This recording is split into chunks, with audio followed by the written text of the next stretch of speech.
So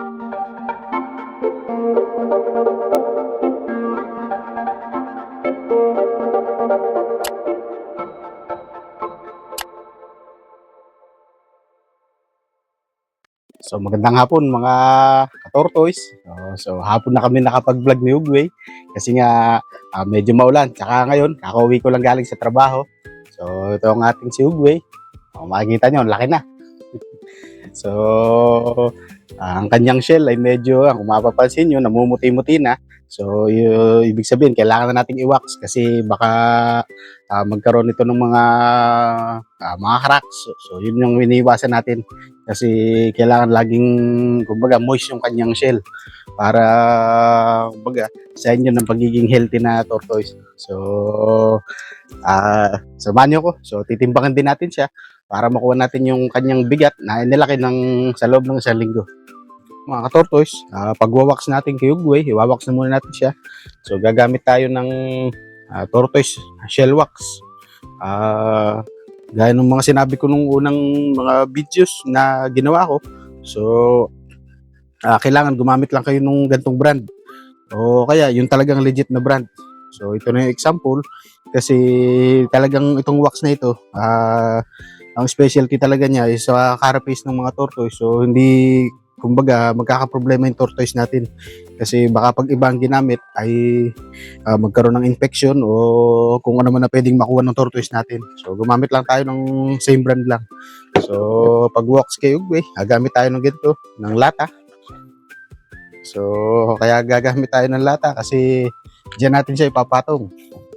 So, ito ngayon si Ugway. So, ipapatong lang natin siya.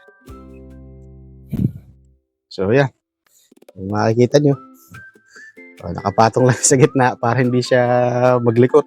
Kasi kapag hindi natin siya ipinatong sa ganyan, kumbaga, siguradong paalis at alis siya. So, kailangan lang natin talagang hawakan kasi nga kapag naiirita siya, naglilikot. So, yun. Ayusin lang natin ang pwesto ng ating camera para maganda yung kuha natin. So, ngayon, gamit tayo ngayon ng wax. So, ito. Yung wax ko medyo nagdumito nung nakaraan kasi nalaglag. So, ngayon, gamit lang tayo nito para ipapahid lang natin sa kanya.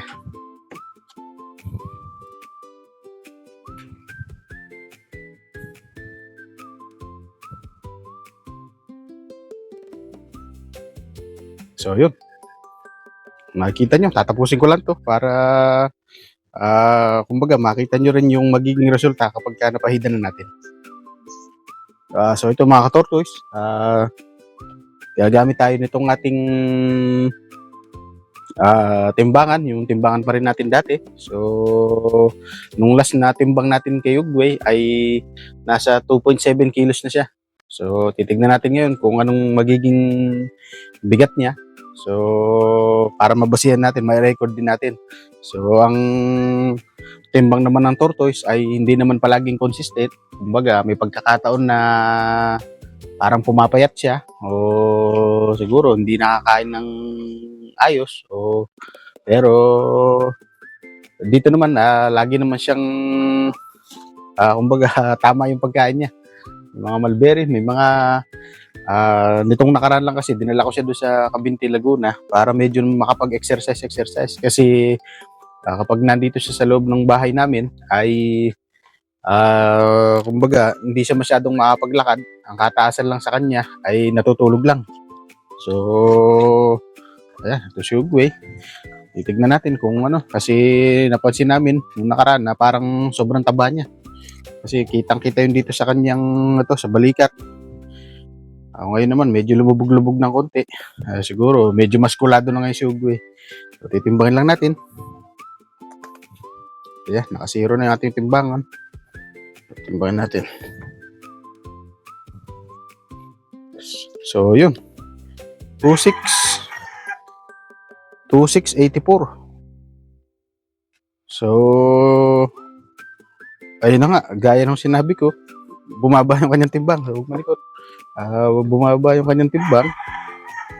Siguro i-check natin kung tama pa itong timbangan ba natin, kung calibrated pa o kumbaga baka nung nakaraan ay siguro hindi ko masyadong napunasan yung tubig kasi galing siya sa soak nun. So titingnan din natin kung anong mga naging epekto kung bakit biglang bumaba yung timbang.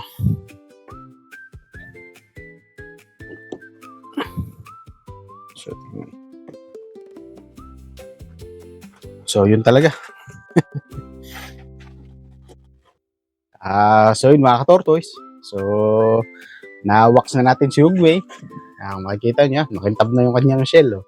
Kumpara kanina, talagang malaki na yung pinagkaiba.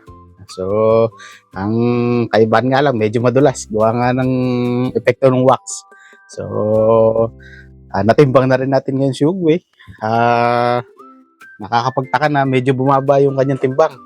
So, siguro, dahil dun sa kabinti, ay nakapag-exercise siya kahit papano. So, nakapaglakad-lakad siya doon kasi medyo malawak yung pwede niyang lakadan doon. Hindi gaya dito sa bahay na nakapirmi lang siya. So, hindi rin siguro posible na baka may sira na yung ating timbangan kasi nagkaroon na ng diferensya sa reading. So, titingnan din natin kung anong epekto talaga o baka naman nung nakaraan, hindi ko lang nga siguro napunasan ng ayos kaya may mga kasamang tubig. So, ayun. So,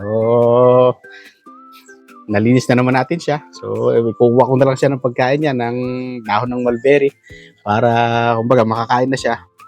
Medyo hapon na rin kasi para makapagpahinga na siya. So, ayun. So, ito mga ka-tortoise, nakakuha na tayo ng dahon ng mulberry. Medyo malalaki na. Kaya, maganda nang ipakain to ko yung Uguay. So, nagsombrero ko kasi medyo maambon dito ngayon sa amin. So, ngayon, papasok na kami doon sa loob para mapakain ko na si Uguay. So, yun lamang muna sa ngayon. So, talagang inayos lang natin yung carapace ni Uguay. Kumbaga, pinakintab natin. Tsaka, pinimbang na rin natin. So, gaya ng sabi ko kanina, i-check ko yung timbangan ko at baka may problema lang. So, titignan natin kung anong mangyayari. So, mag-update na lang ulit tayo. So, yun lamang muna mga ka-farmer. Maraming salamat sa inyong panonood. Please like and subscribe. Mga ka-tortoise pala, hindi pala ka-farmer.